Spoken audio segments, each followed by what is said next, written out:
भारतवर्ष में अब यह भी एक बहुत बड़ी त्रासदी है भारतीय जीवन की कि अब हमें पूरा यकीन नहीं है कि जो सरकारी जांच की जाएगी, पुलिस जांच करेगी या जो भी जांच करेगी, वह निष्पक्ष होगी कि नहीं और वह सही बात हमें बताएगी कि नहीं। इसमें जो हम रवैया अपनाते हैं वह क्या कि जांच से अगर नतीजा मेरे पक्ष में आ जाए तो फिर हम उसके बारे में बात करते हैं। यह जो राम मंदिर है, यह भारतीय कानून से ऊपर है। यानी भारतीय कानून की जो प्रक्रिया बाकी जगह चलेगी वो यहाँ नहीं चलेगी। बहुत लोगों ने सोने की ईंट और चांदी की ईंट और बहुत सारी आग सोने घुसकती चांदी है। आभूषण, बहुत सारी चीजें थी।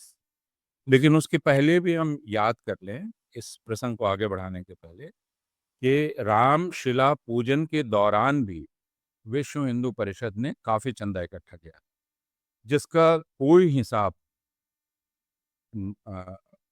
देने की जरूरत उसने महसूस नहीं की, किसी ने मांगा भी नहीं। तो यह सिर्फ एक मस्जिद गिराने का आंदोलन नहीं था। भारत का ये सबसे बड़ा सुसंगठित मुसलमान विरोधी घृणा को फैलाने का सबसे बड़ा आंदोलन, सबसे बड़ा अभियान था।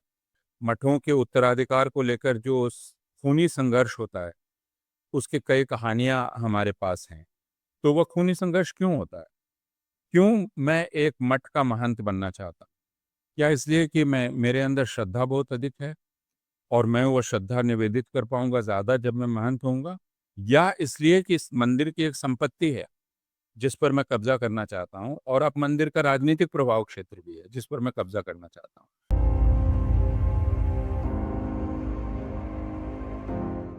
नमस्कार, मैं हूं नीतीश त्यागी और आप हैं हरकारा डीप डाइव पर। और हमारे साथ हमारे खास मेहमान हैं प्रोफेसर अपूर्वानंद। जो बात आज हम लोग करने वाले हैं वो राम मंदिर को लेकर है।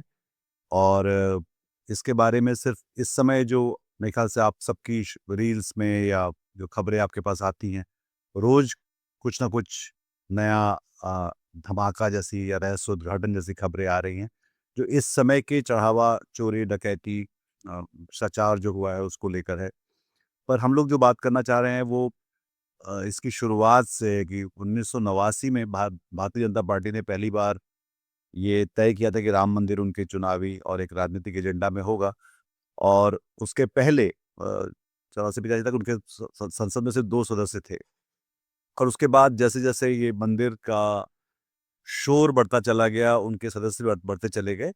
और इस बीच एक मस्जिद को तोड़ा गया। उसके बाद बहुत सारे दंगे, उसके पहले या उसके बाद बहुत सारे दंगे हुए। अ, और इस बीच राजनीतिक शक्ति उनको मिलती चली गई। और उसका हर्ष इन 35 सालों में हम देख रहे हैं कि अब वो अ, एक चोरी में बदल गया, जिसमें वो अपने आप को डिफेंड भी ठीक से नहीं कर पा रहे हैं।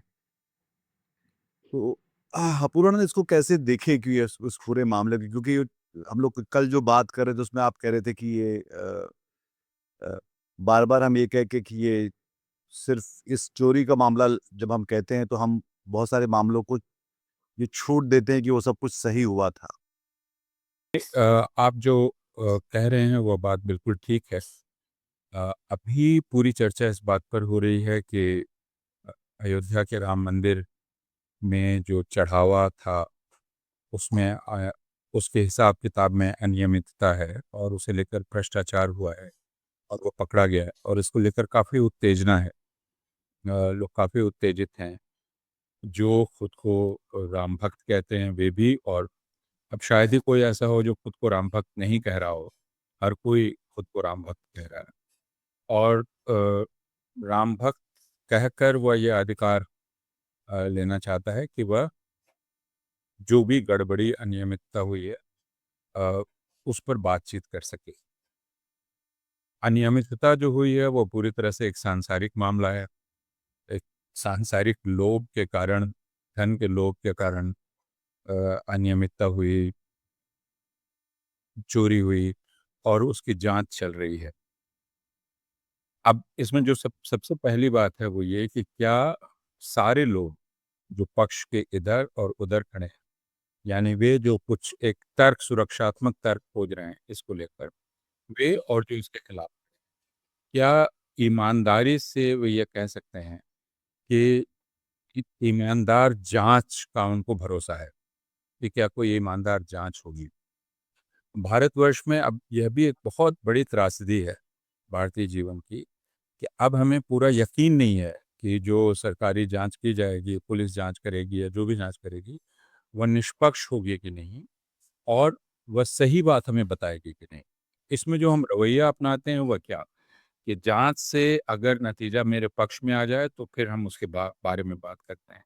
लेकिन पिछले 14 वर्ष से धीरे-धीरे जितनी एजेंसीज़ हैं, उन पर हमारा भरोसा उठ गया है। तो और इसमें भी जो प्रक्रिया अपनाई गई, मैं वरिष्ठ पुलिस अधिकारियों को सुन रहा था, जो इस बात पर आश्चर्य व्यक्त कर रहे थे कि अगर एक अपराध प्रथम दृष्टया दिखलाई पड़ रहा है, तो उसकी रपट दर्ज होगी, यानी एफआईआर दर्ज होगी और उसके बाद उस पर आगे की कार्रवाई होगी। लेकिन यहाँ ऐसा कुछ भी नहीं हुआ।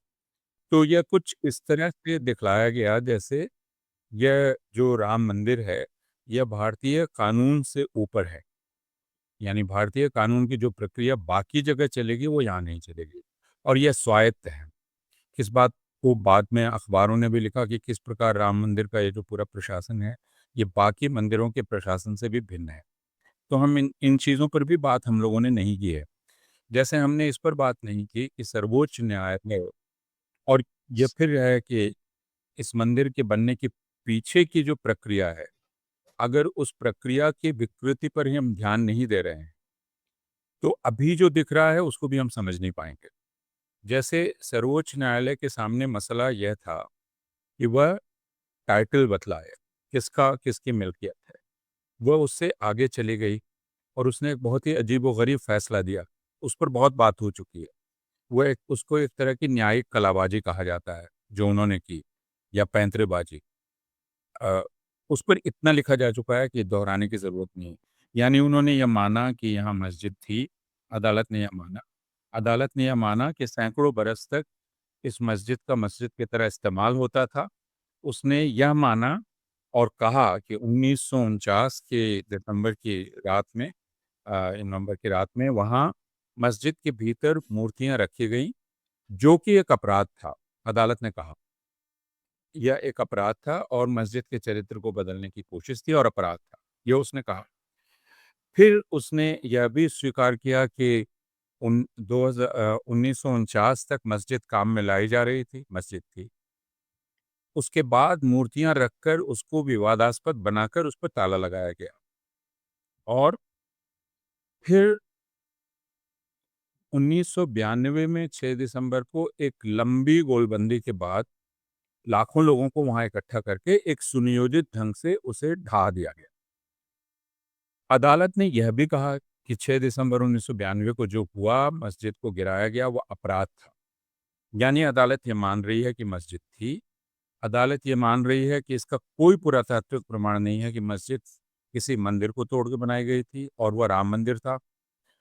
और वह यह मान रही है कि मस्जिद की तरह इस्तेमाल हो रही थी। वह यह मान रही है कि 1949 जब इसको विवादास्पद बनाया गया, वह एक आपराधिक कृत्य के ज़रिए बनाया गया।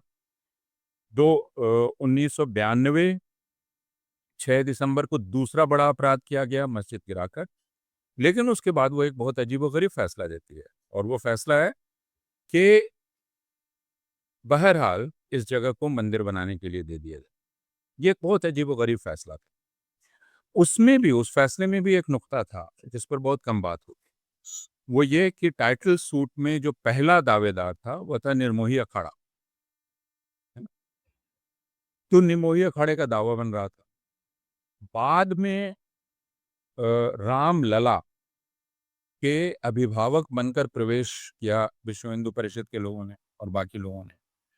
अदालत ने जो पहला दावेदार था, उसको किनारे कर दिया और रामलला के अभिभावक और मित्र को के दावे को स्वीकार कर लिया। तो इन इन सब चीज़ों पर को हमें याद रखना चाहिए कि किया क्या गया है। यानी एक सुनियोजित तरीके से अदालत ने इसे हवाले किया उन लोगों के, जिन लोगों ने मस्जिद तोड़ने का अपराध किया था, अदालत के ही शब्दों में। बिल्कुल। ठीक, तो वहीं वहीं तक वो नहीं रुकी। उसने आगे चलकर सरकार को एक ट्रस्ट बनाने के लिए कहा। अब ये अदालत का काम नहीं था कि सरकार ट्रस्ट बनाए। ये एक धार्मिक कृत्य था, अगर हम मान लें, वहाँ मंदिर बनाना। हालाँकि मैं उसे धार्मिक कृत्य नहीं मानता, लेकिन वह एक धार्मिक कृत्य था। धार्मिक कृत्य करने के लिए एक धर्मनिरपेक्ष राज्य को क्यों कहा अदालत ने, इस पर हम लोगों ने कायदे से बहस नहीं की है। तो विकृतियाँ वहाँ से हैं। हम और पीछे जाएँगे, आप जिस आंदोलन की बात कर रहे हो, उस पर हम लोग बाद में बात करेंगे।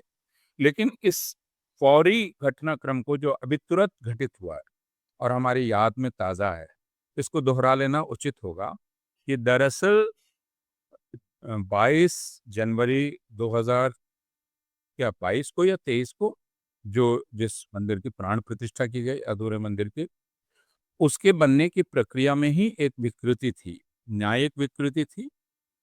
यानी वह एक अन्यायपूर्ण कृत्य था और राम, जिनको न्याय का प्रतीक माना जाता है कि वो न्याय करते हैं, है ना? उनके नाम पर एक अन्यायपूर्ण प्रक्रिया, जिसमें एक के बाद दूसरा अन्याय होता जा रहा है, उस प्रक्रिया के ज़रिए एक मंदिर का निर्माण किया जा रहा है और उसमें एक ट्रस्ट बनाया जा रहा है, जो सरकार बना रही है। यह भारतीय धर्मनिरपेक्ष राज्य के धर्मनिरपेक्ष सिद्धांतों का पूरा उल्लंघन था। लेकिन ये हम सब लोगों ने देखा और इसमें किसी को उज्र नहीं हुआ। किसी ने इस पर विस्तार से बात नहीं की, सख्ती से बात। तो मेरी समझ ये है कि कोई एक चीज़, वो मंदिर ही क्यों ना हो, अगर एक अन्यायपूर्ण और प्रक्रिया से बनाया जा रहा है, तो गांधी का वो सिद्धांत उस पर भी लागू होगा कि अगर आपने गलत साधनों का इस्तेमाल किया है, तो साध्य कभी भी अच्छा नहीं होगा। आप ये नहीं कह सकते हैं कि नहीं, साध्य तो एक पवित्र स्थल का निर्माण था, तो उस पवित्र स्थल के निर्माण के लिए हम सारी गलत प्रक्रियाओं को अपनाएंगे, अन्यायपूर्ण, पापपूर्ण, आपराधिक प्रक्रियाओं को अपनाएंगे और उससे हम एक पवित्रता का लाभ करेंगे। ये कैसे संभव है? संभव ही नहीं। इसमें जो फ़रेब हुए एक के बाद एक शायद शुरुआत से ही, और उसमें साफ-साफ दिख सकता है कि भारतीय जनता पार्टी का जो राजनीतिक भविष्य है, जो उनका एक तरह से पॉलिटिकल प्रोजेक्ट ही था ये, जिसके ज़रिए उन्होंने अ, अपने इस तरीके से इसी संविधान के नीचे रहकर इतनी सारी शक्ति बटोर ली। और उसमें जो फ़रेब है, उसमें ये भी जो बहुत सारे लोग कारसेवक जो जिनको बताया गया कि वो शहीद हैं, वो ज़िंदा निकले बाद में, फ्रंटलाइन की स्टोरी थी। तो वो हम लंबे समय से देखते आए हैं कि ये इसमें झूठ और फ़रेब का लगातार सहारा लिया जाता रहा है। और वो जो कि आप कह रहे हैं कि ये जो क्या बोलते हैं, जो मीन्स हैं वो उन पे ध्यान नहीं दिया गया, किसी एक एंड को हासिल करने पर। वो एंड अब आ चुका। 2.5 साल पहले, या जब भी ये जब मंदिर का जब से शुरू, तो वो आ चुकी है, वो एंड आ गया, मंदिर हो गया, बन गया। उसके बाद अयोध्या, फैज़ाबाद में जो है भारतीय जनता पार्टी चुनाव हार गई। और उसके बाद अब हम ये देख रहे हैं कि ये इनसे ये भी ठीक से, जैसे कि देश की बाकी चीज़ों का एक एक तरह के कुप्रबंध की शिकार हैं, वैसे ही ये भी उनका प्रबंध का शिकार है।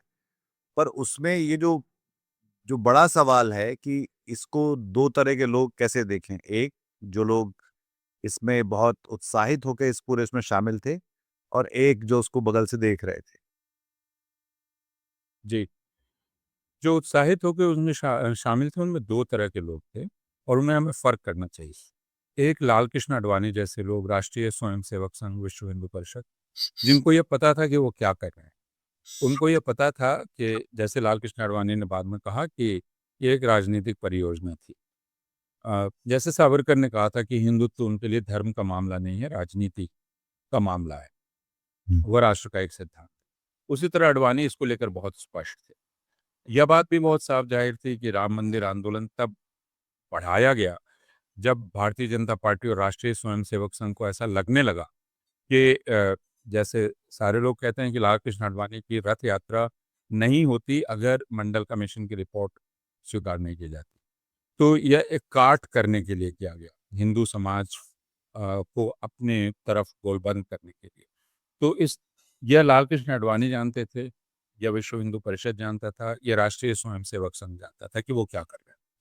लेकिन लाखों करोड़ों हिंदू यह बात नहीं जानते थे। उनमें से बहुत सारे लोग ईमानदारी से इस प्रचार के बहकावे में आ गए कि वहाँ एक राम मंदिर था, जिसको मुगलों ने तोड़ा, क्योंकि ये जो एक सहज बोध है हिंदुओं का कि मुसलमान हिंदू स्थलों को तोड़ते ही रहते थे, तो इस सहज बोध में ये बात फिट बैठ गई कि बाबर ने तोड़ा होगा और बनाया होगा। अब इसमें ऐतिहासिकता, मिथकीयता, ये सब, इन सब का घालमेल हुआ, लेकिन करोड़ों हिंदुओं ने ईमानदारी से यह माना कि वहाँ राम मंदिर था। वो इस प्रचार के बहकावे में आए और उसमें मीडिया ने, अगर आपको उस वक्त की याद हो, बढ़ चढ़कर खासकर हिंदी मीडिया ने हिस्सा लिया इस प्रचार। तो दो तरह के लोग इसमें शामिल थे। एक जो जानते थे कि वे दरअसल एक राजनीतिक काम कर रहे हैं, यानी वो एक हिंदू बहुमत अपनी तरफ इकट्ठा कर रहे हैं और ये सिर्फ एक माध्यम है और वो जो बोल रहे हैं वो सही नहीं है। लेकिन बाकी लोग ये जानते थे कि नहीं, वहाँ राम मंदिर था और राम मंदिर बनाने का एक पवित्र काम हो रहा है। उसके बाद राम मंदिर बन गया और वास्तव में श्रद्धालु वहाँ पहुँचने लगे। जैसा मैंने कहा कि वो बहुत लोगों के लिए एक पवित्र जगह हो गई। बहुत लोगों को वो ऐतिहासिक अन्याय का बदला लगा, लेकिन बहुत लोगों के लिए वो एक धार्मिक पवित्र जगह हो गई। और वो अपनी श्रद्धा लेकर, और सिर्फ श्रद्धा से तो काम चलता नहीं है। श्रद्धा के साथ आपको सांसारिक रूप से सिद्ध करना पड़ता है आपकी श्रद्धा कितनी मूल्यवान है। तो आप चढ़ावा चढ़ाते हैं, और जैसा प्रकट हुआ कि बहुत लोगों ने सोने की ईंट और चांदी की ईंट और बहुत सारी काक सोने भूसुंडी। चांदी, या बहुत सारी चीज़ें थी। लेकिन उसके पहले भी हम याद कर लें, इस प्रसंग को आगे बढ़ाने के पहले, कि रामशिला पूजन के दौरान भी विश्व हिंदू परिषद ने काफ़ी चंदा इकट्ठा किया, जिसका कोई हिसाब अ, देने की ज़रूरत उसने महसूस नहीं की, किसी ने माँगा भी नहीं। वह पैसा कहाँ गया, इसके बारे में कोई बात नहीं। अ, तो उसको भी ध्यान में हम रखें कि उस दौरान भी काफ़ी पैसा इकट्ठा किया गया। यह मेरे ध्यान में तब आया जब कांग्रेस के एक नेता ने कहा कि भाई, मैंने लाल कृष्ण आडवाणी की रथ यात्रा के समय चंदा दिया था। एक तो मुझे इस बात से धक्का लगा कि उन्होंने उसमें चंदा दिया था, क्योंकि वो रथ यात्रा उनको मालूम था कि मस्जिद गिराने के लिए की जा रही है। और उस दौरान तो जो है क्या आप करीब-करीब जो दंगे हुए थे उस दौरान, उसमें करीब-करीब 1000 मौतें हुई थी। ज़्यादातर मुसलमान मौतें? हुए थे, शिकार हुए थे उसका। नहीं 1000 मौतें तो 89 में भागलपुर के आस-पास जब रामशीला जुलूसों का जो तनाव हुआ था वो हुआ। मैं तो कुछ बता देता हूँ, मेरे पास कुछ डेटा है इसका। सितंबर-अक्टूबर 90 में जो उसके दंगे हुए तो उसमें 500 से ऊपर लोग मारे गए। फिर 90 में फिर कार सेवकों पे जो पुलिस फायरिंग हुई तो उसके हिसाब से भी जो विहिप का दावा था कई जगह गलत साबित हुआ, पर उसमें भी कई लोग मारे गए। तो और विध्वंस के बाद 92-93 में 2000 से ज़्यादा मौतें बताई गई देश भर में।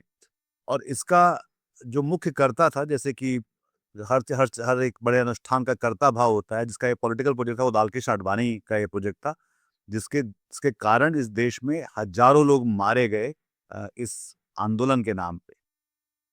हाँ, तो यह सिर्फ एक मस्जिद गिराने का आंदोलन नहीं था। भारत का ये सबसे बड़ा सुसंगठित मुसलमान विरोधी घृणा को फैलाने का सबसे बड़ा आंदोलन, सबसे बड़ा अभियान था और इस बात को सारे लोग देख रहे थे। अब उसमें अगर आपने चंदा दिया, तो आप उसमें शामिल थे उस अपराध में। यानी क्योंकि जो मुसलमानों का खून हुआ, जो घर ढाए गए, जलाए गए, बर्बाद किए गए। मुझे पटना की हिंसा की याद है और बाकी जगह भी वैसे ही हिंसा हुई। पटना में पहली बार आज़ादी के बाद इस तरह की हिंसा हुई, जो राम जन्मभूमि आंदोलन के दौरान, रामशिला पूजन के दौरान हुई थी, जिसमें मुसलमान मारे भी गए और उनके जान और माल का नुकसान भी हुआ। तो अगर आप इसको याद कर लें कि यह पूरा अभियान कैसे चला था, उसमें अ, किस प्रकार धन संग्रह किया गया था और वो पूरा अभियान ही एक तरह का भ्रष्टाचार था। क्योंकि भ्रष्टाचार को आमतौर पे हम सिर्फ पैसे के गबन से जोड़ते हैं, भ्रष्ट आचार से नहीं जोड़ते हैं। भ्रष्ट आचार है अनैतिकता, भ्रष्ट आचार है झूठ बोलना, अर्ध सत्य का सहारा लेना, यह सब कुछ भ्रष्ट आचार है। तो अगर इस कसौटी पर कस के उस पूरे अभियान को देखें, तो हमें क्या दिखलाई पड़ता है? भ्रष्टाचार उसका आधार था। असत्य, अर्धसत्य और भ्रष्टाचार उसका आधार।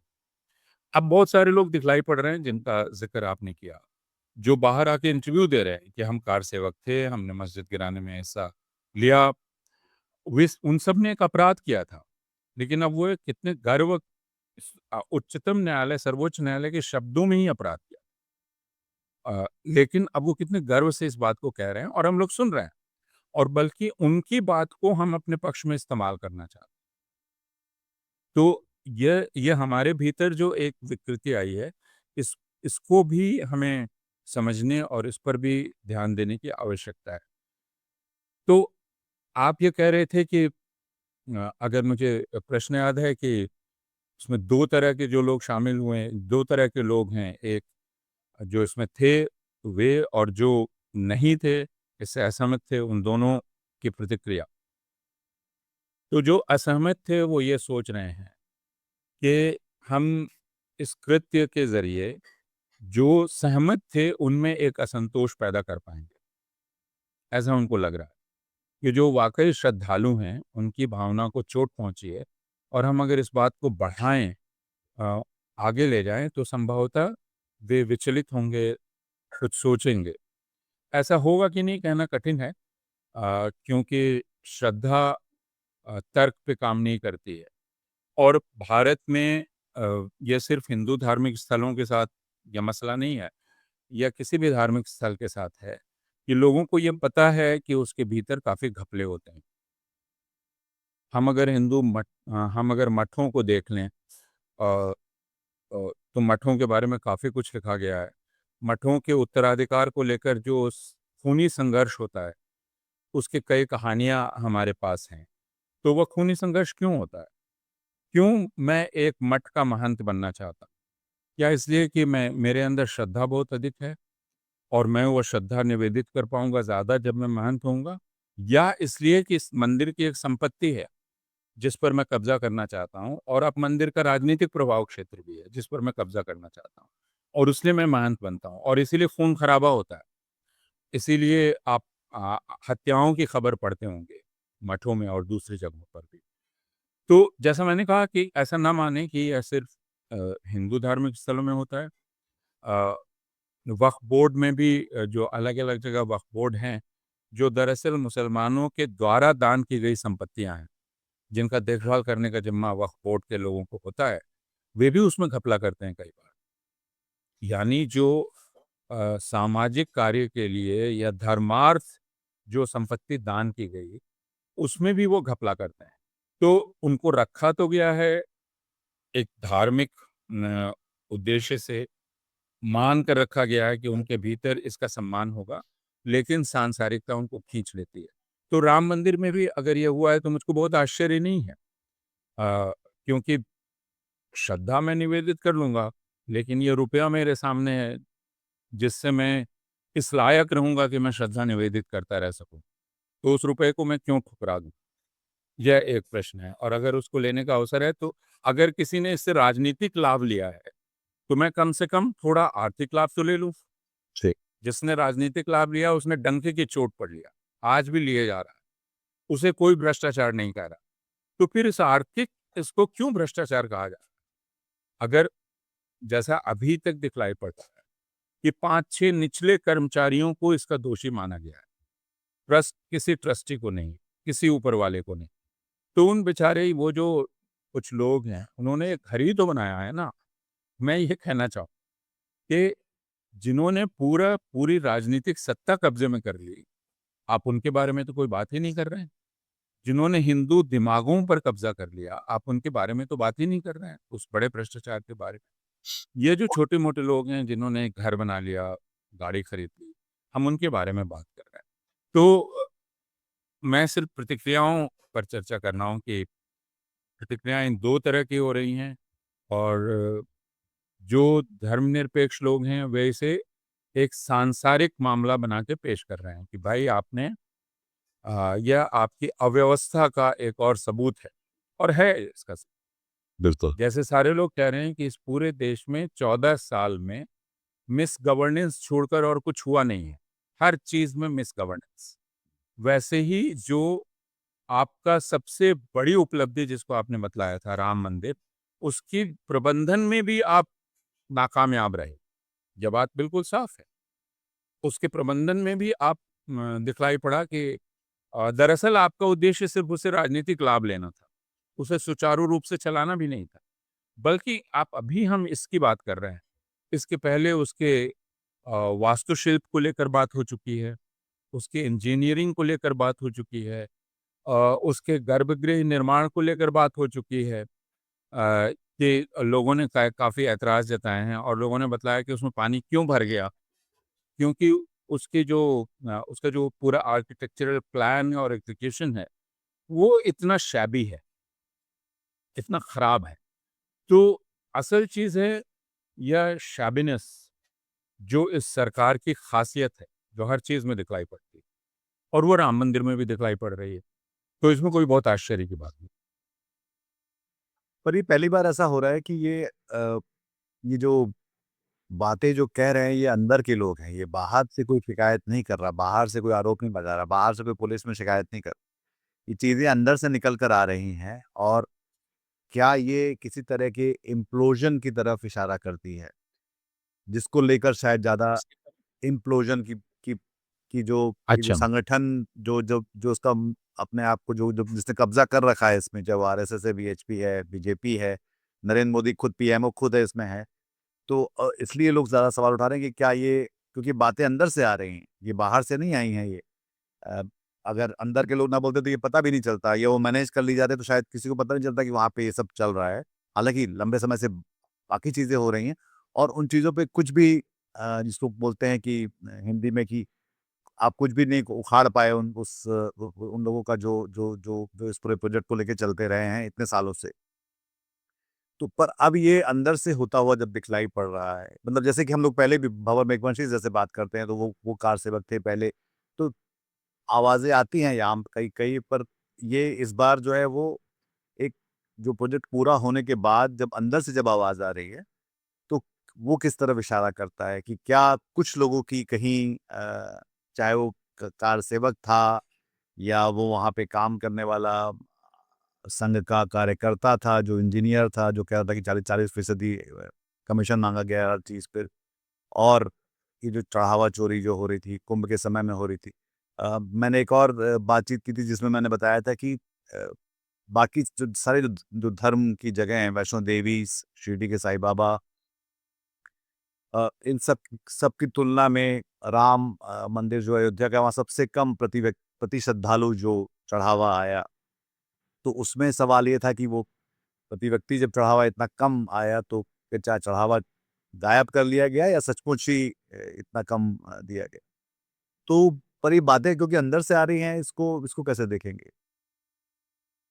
देखिए, हमेशा ये होता है जैसा मैंने कहा कि ये कोई धार्मिक मामला तो था नहीं, यह सांसारिक मामला था। एक पार्टी के लिए सत्ता हासिल करने का ज़रिया था। राष्ट्रीय स्वयंसेवक संघ के लिए ये हिंदू धार्मिक जीवन को पर कब्ज़ा करने का एक और ज़रिया था।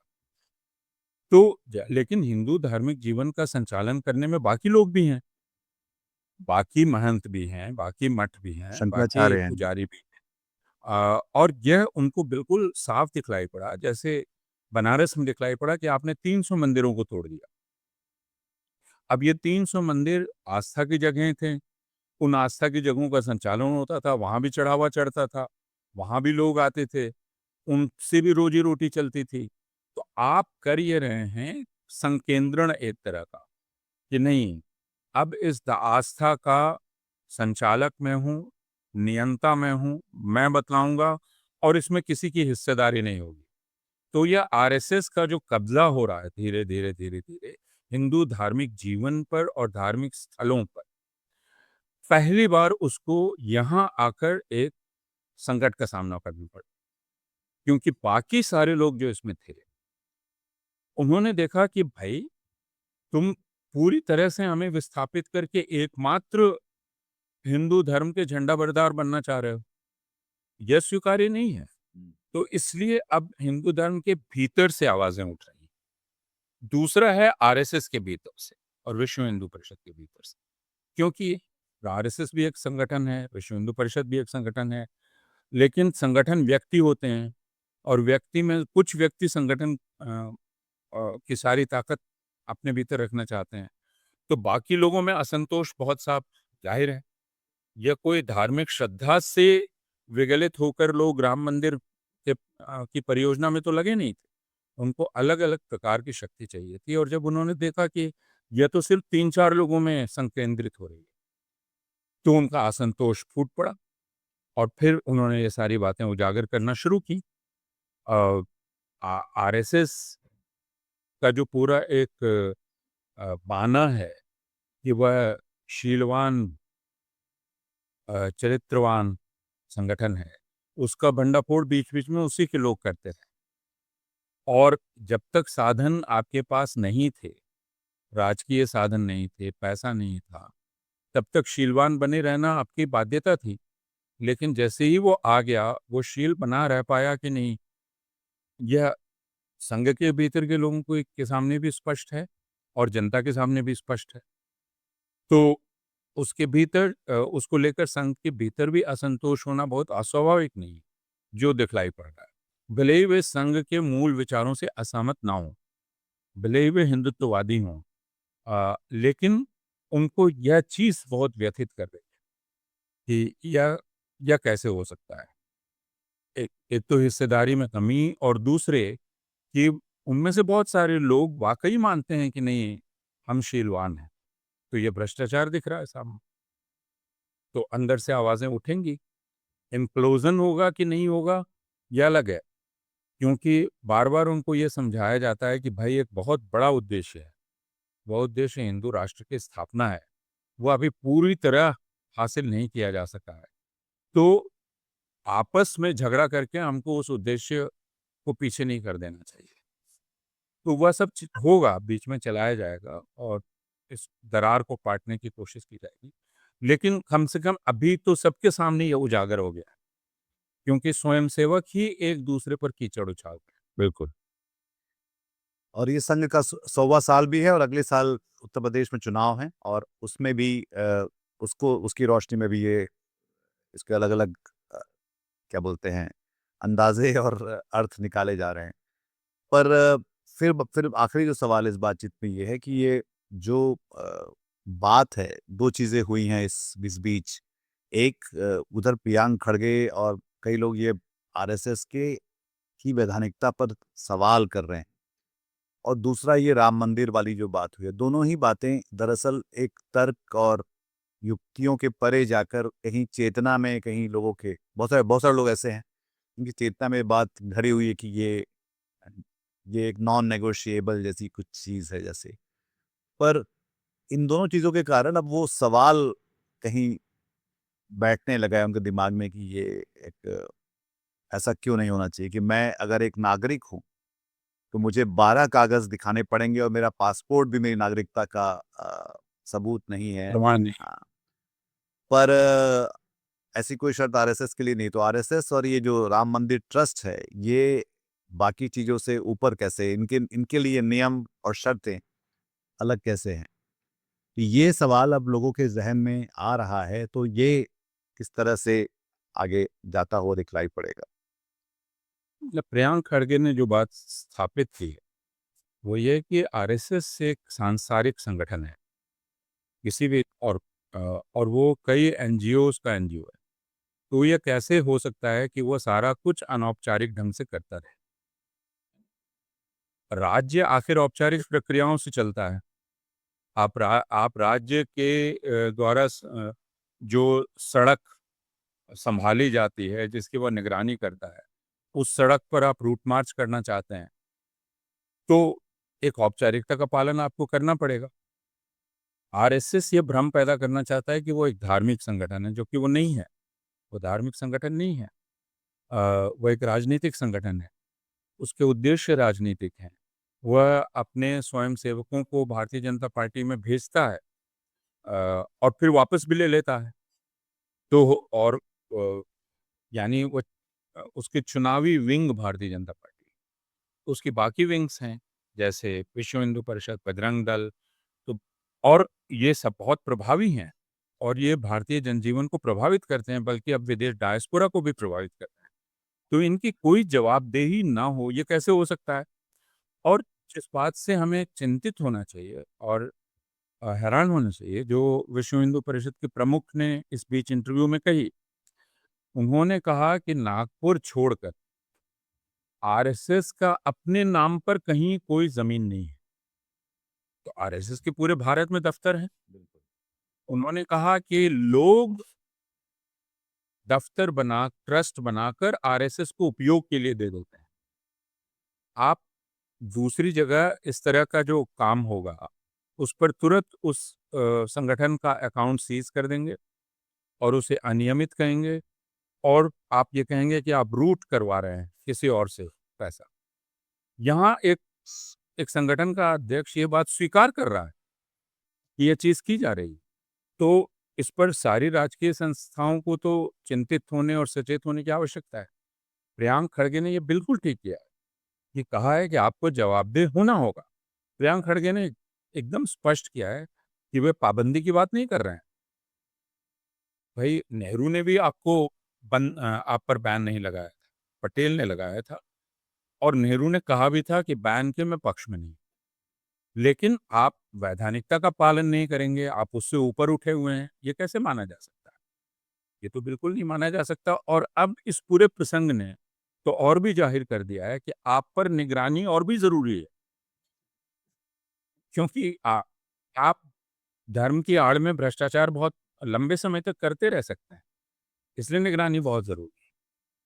निकाह से कर ही रहे हैं ये पिछले जो 30-35 साल से जो राम मंदिर मूवमेंट है, इसमें आप बार-बार हर जगह पे आप देख सकते हैं कि कितने झूठ बोले गए, कितने फ़रेब किए गए, कितनी जैसा कि आपने कहा कि असत्य बोले गए, मैनिपुलेट करने की कोशिश की गई और उसका हश्र अब ये हुआ, तो वो जो हश्र जब देख के शायद कुछ लोगों को इसकी तकलीफ़ है जो उससे जुड़े हुए थे और जब और इसमें जब बाहर के लोग अब वो बोल रहे हैं तो उन पे सवाल किया जा रहा है कि आपने जो चंदा नहीं दिया, आपको कोई हक नहीं है इस बारे में बात करने का। तो वो सब भी चल रहा है, लीपापोती की के कोशिश। लोग राम वगैरह के बारे में बात नहीं कर रहे हैं, बाहर के लोग कह रहे हैं भाई ये जनता का पैसा है, या सरकार के द्वारा बनाया गया ट्रस्ट है, इसकी एक जवाबदेही होगी। आप अगर उस पैसे में घपला कर रहे हैं, तो उसका हिसाब देना होगा। तो बाहर के लोग हस्तक्षेप कर सकते हैं। हुँ, वो आस्तिक हों, नास्तिक हों, कोई भी हो, जी, वो सब पूछ सकता है कि ये क्यों कर रहे हो? मान लीजिए कि एक धार्मिक स्थल में हत्या हो जाए, तो क्या उस पर बात करने का अधिकार सिर्फ़ उस धर्म को मानने वालों का होगा? हुँ, नहीं होगा ना, बिल सारे लोग उस सवाल उठाएँगे उस पर। वो धार्मिक हों, ना हों, उस हत्या पर प्रश्न उठाएँगे। तो हत्या की जगह यहाँ एक आर्थिक भ्रष्टाचार हुआ है, उस पर प्रश्न सारे लोग क्यों नहीं उठा सकते हैं? उसके लिए उनका राम को मानना क्यों आवश्यक है? या अनिवार्य है? बिल्कुल। और सिर्फ़ ये राम मंदिर के बारे में बात नहीं, कई और भी अलग-अलग मंदिर जहाँ पर ये सवाल लगातार उठते जाएँ, अब ये आवाज़ें बढ़ रही हैं और शायद ये एक एक एक एक तरह का एक जिसको बोलते हैं अंग्रेज़ी में कि मोमेंट ऑफ डिपार्चर जैसा कुछ है शायद, या नहीं है, वो हमको देखने को मिलेगा आगे। बहुत-बहुत शुक्रिया अपूर्वानंद इस बातचीत में शामिल होने के लिए और दर्शकों आपको भी। शायद इस बातचीत के ज़रिए आप इस देख पाएँगे कि कितना कुछ सिर्फ़ ये चढ़ावे की चोरी नहीं है, उसके पीछे भी जिसको कहते हैं वो शायद टिप ऑफ द ये आइसबर्ग। दरअसल हिंदू हिंदू दिमाग की चोरी है, तो हाँ, इसको मानना चाहिए। जहाँ पे कब्ज़ा करने की और विध्वंस की भी, विध्वंस, हिंसा, नफ़रत और कब्ज़ा, जिसकी लंबी ये पूरी कहानी है और जिसके हम सब अ, गवाह भी हैं और शायद हिस्सा भी हैं कई तरहों से। तो अगर आपको बातचीत पसंद आई तो अपने हम ख़यालों के साथ उसको साझा करिए और हमारे चैनल को सब्सक्राइब करिए, लाइक करिए, शेयर करिए, सहयोग करिए इसके साथ, ताकि इस तरह की आवाज़ें और इस तरह की बातें, इस तरह के सवाल हम अपने हिंदी समाज में लगातार करते रहें। हरकारा के साथ जुड़े रहिए, शोर कम, रोशनी ज़्यादा। बहुत शुक्रिया आपका। हिंदी में खबरें कितनी सारी हैं। आप दरअसल इन्फॉर्मेशन ओवरलोड के शिकार हैं। खबरें आ रही हैं आपके व्हाट्सएप पर, कुछ सच्ची, कुछ झूठी, कुछ तोड़-मरोड़ कर पेश की हुई और आपके लिए कितना मुश्किल है कि ये तय कर पाएँ कि सच कहाँ है, जो ज़रूरी है और जो प्रासंगिक है इस समय की दुनिया के लिए, इस समय के देश के लिए, इस समय की नागरिकता के लिए, वो खबरें कहाँ हैं। और उन खबरों को हरकारा आपके पास लेकर आता है। हरकारा जैसे कि हमारी टैगलाइन है, शोर कम और रोशनी ज़्यादा। और इसलिए हाँ, वहाँ पर आप लगातार पाएँगे कि जो जन पक्षधर मुद्दे हैं, जो जन पक्षधर खबरें हैं, जो जन पक्षधर सवाल हैं, वो वहाँ पर लगातार जिन पर चर्चा होती रहती है और उसके लिए आप देख सकते हैं कि लगातार किस तरह के लोग हमारे यहाँ आते हैं। हिंदी में जो मीडिया इंडस्ट्री है वो काफ़ी बड़ी है, पर हिंदी में जो पत्रकारिता है वो छोटी होती जा रही है। हरकारा की कोशिश उसे बचा के रखने की है और उसके लिए हमें आपकी ज़रूरत है।